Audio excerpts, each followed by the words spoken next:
Welcome back to Vintage Camera Digest. Today we're taking a look at one of the most unique but elegant cameras of the 1950s, the Voigtlander Vitessa. So, stick around.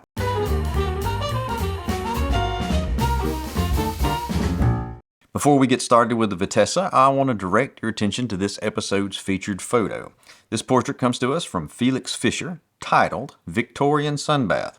It was taken during the Wave Gothic Festival in Germany using a Bronica S2A and Ilford Delta 100 film.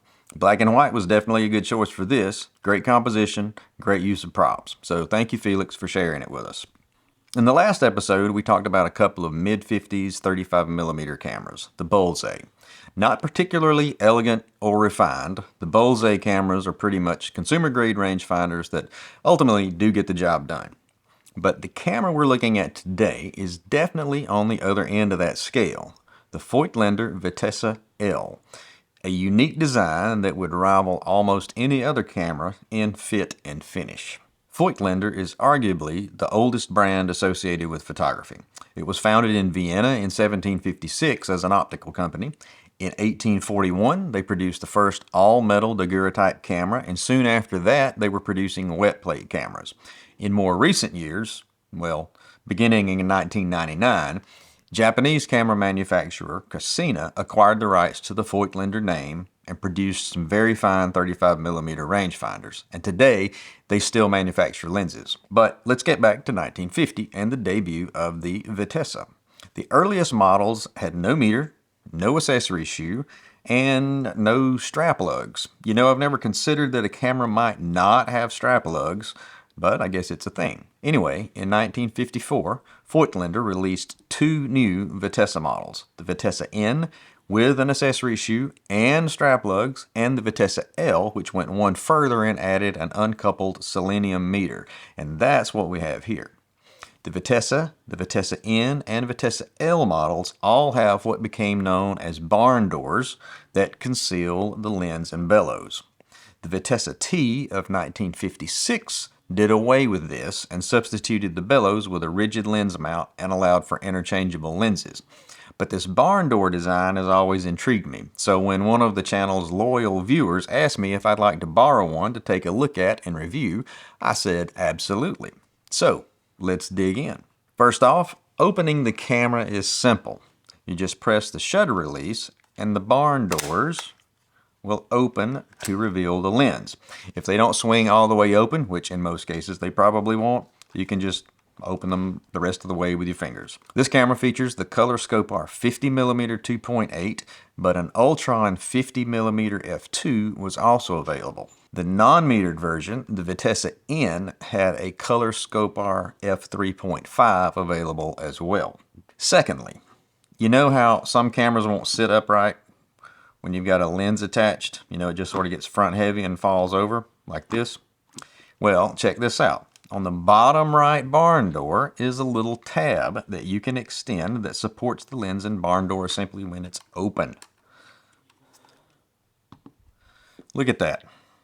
Now this is the attention to detail that I wish all camera makers could have done. Thank you, Voigtlander. To close the camera, you'll see two semicircular markings, one at the top and one at the bottom around the lens ring. This is where you'll place your thumbs to press the lens unit back into closed position.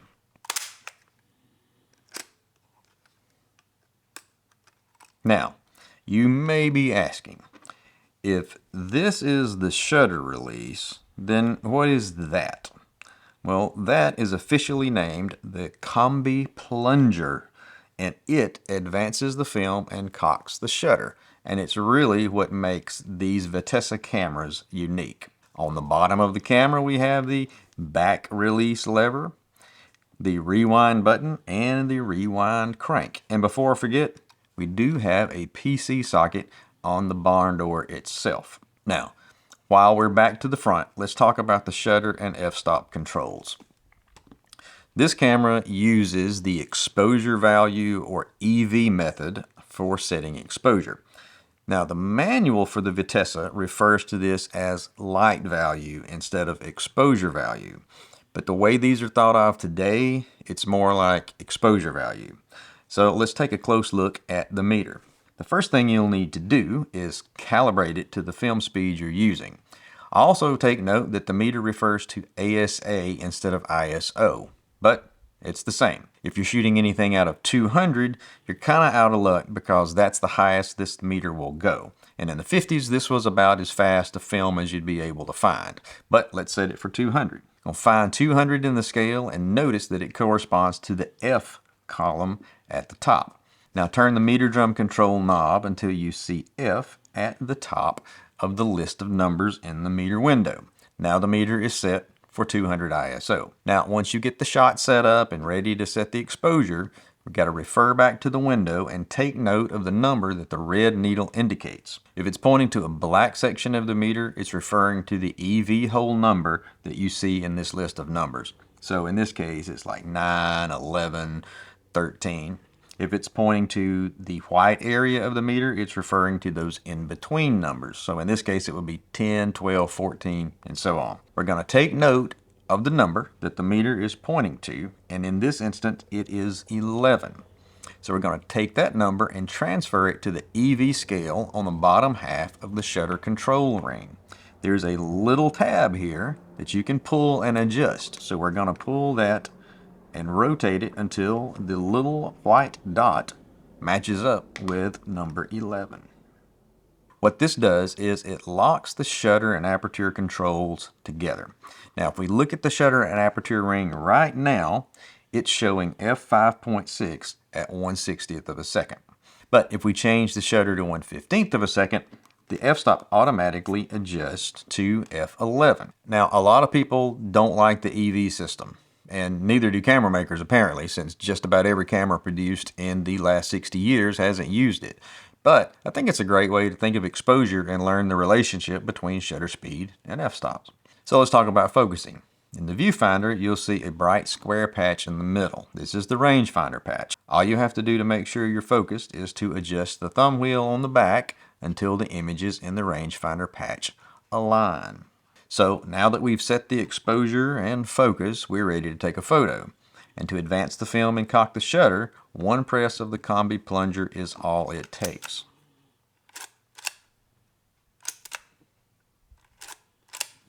Now I was totally surprised at how little effort it takes to do this, because I can imagine all of the gears and cogs inside this thing that are required to make that happen. But it's pretty easy. Certainly no more difficult than the force it takes when using a conventional wind lever. Now why this was chosen as the preferred advanced method over a winder, I have no idea. So I hope someone who knows more about this than me might let me know down in the comments. There had to be a good reason, right? Well, whatever that is, let's load some film. And I'm going to close up the camera in order to do this.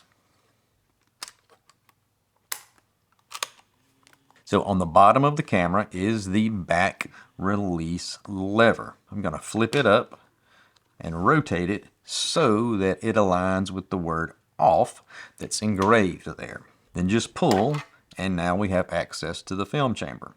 Now before loading the film though, I want you to go back over to the front and rotate the frame counter counterclockwise until the black diamond aligns with the start mark. Now I want to do this before loading the film, because if I load the film first and then turn the camera over to get to the frame counter, the film is going to fall out and you're going to have to load it again. In the Vitessa, the film travels from right to left. So I'm going to take my roll of film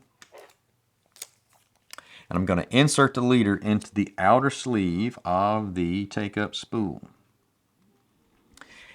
And here's the tricky part. There's a small indentation here that is supposed to catch the first sprocket of the film leader. And you may need to work the leader back and forth a little bit to make sure that it catches.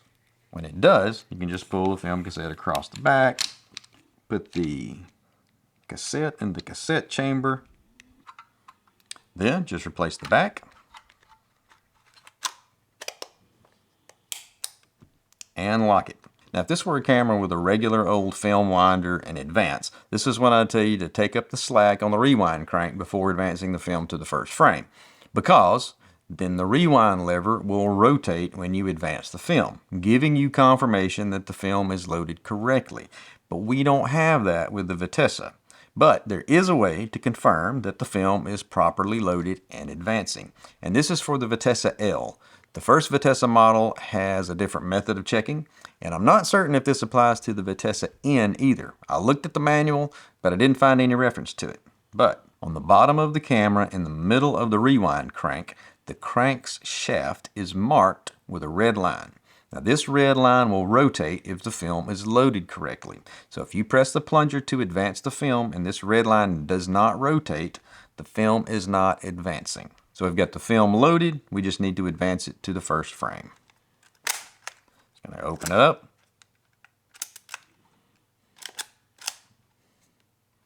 I'm going to press the shutter release and advance the film a couple of times until the frame counter reaches 0, and it just takes 2. And then we are ready to go. And when you get to the end of the roll, the advance plunger won't press completely. So when that happens, that means you're at the end. At this point, I'd prefer to close up the camera to make it easier to manage. I'm going to flip out the rewind crank on the bottom, and I'm going to rewind that film back into the cassette. And that is it. Now this is where I usually go out and shoot a roll of film in whatever camera is being featured. And I still did that. And I filmed it as I always do, because I believe that seeing the camera in actual use is just as important as talking about it here in the studio. But I'm going to try something new. I'm actually going to upload that as a separate video, sort of like a second chapter to this one, because I'm well aware that my videos tend to be a little on the long side, usually 25 to 35 minutes or so. So for the next few camera reviews, I'm going to split it up. Don't worry, I still have both sections, but I just want to see if breaking each review into 2 separate chunks will generate any additional traction. Might not make any difference whatsoever. Heck, it might even lead to fewer views, but we're going to see. I will add the link to the photo shoot part of this review at the very end of this one, so you can click right over to it and get going. All that being said though, if you're not interested in the photo shoot portion and just want to see some of the results from this camera, well, here are a few of my favorites from the shoot.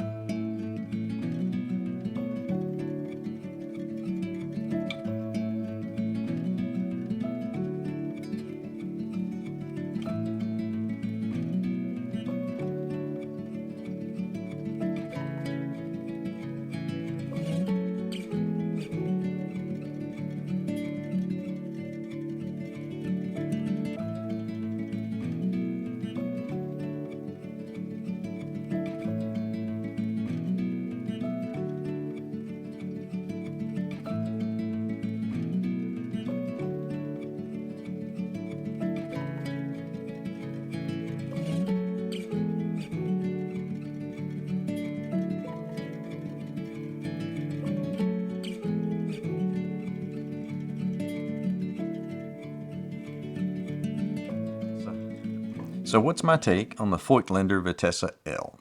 Well, it's a very nice camera. Well designed, well built, excellent fit and finish, and the lens is really nice. It feels like an upscale camera. And I don't mind the way that it makes use of the exposure value system and locking the shutter and f-stops together. I kind of like it, to be honest. And the film advance is easy to use, even if it is a little odd. As far as gripes go, I don't have many. The film loading can be a little bit fiddly until you get familiar with it, but I think that's the case with just about any old camera. And being a rangefinder, you need to be aware of parallax error when you get in close to your subject.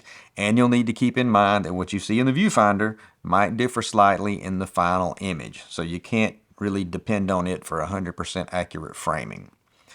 But again, this can be said of any rangefinder and isn't specific to the Vitessa. The meter only lets you set a film speed of ISO 200 as the fastest, but it wouldn't be hard at all to make a mental adjustment to the exposure value if you're shooting 400 ISO or higher.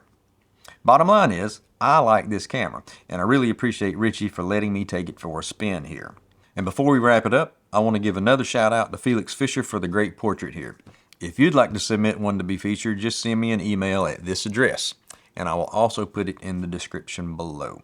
And one more thing I keep forgetting to mention, I also have a website, vintagecameradigest.com, that I started as a fun project several years ago, way before I started this channel. It's got a lot of film camera info, articles that I've written, camera collection, this and that, all kinds of stuff. But one of my favorite sections of the site is the vintage photography ads.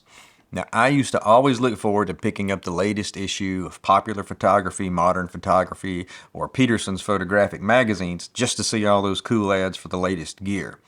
So wouldn't it be cool to look back through these old magazines and see the first ad for the Nikon F, or the Canon AE1, or the Minolta Maxxum 7000, or even the Kodak disc camera? Well, you don't have to, because I've gone through and collected them for you. There are nearly 1,500 high-resolution ads from the year 2000 all the way back to 1933. So if you find yourself bored one day with a couple of hours to kill, you might enjoy that walk down memory lane. So if you enjoyed this video, please be sure to hit the like button and consider subscribing so you won't miss any of the good stuff I got coming up. And if you really enjoyed it, consider hitting that super thanks button and buying me half of a roll of film. I do appreciate it. And if you want to see the photo shoot with the Vitessa L, as I'm sure you do, just click on the video link at the end of this one and I will see you there.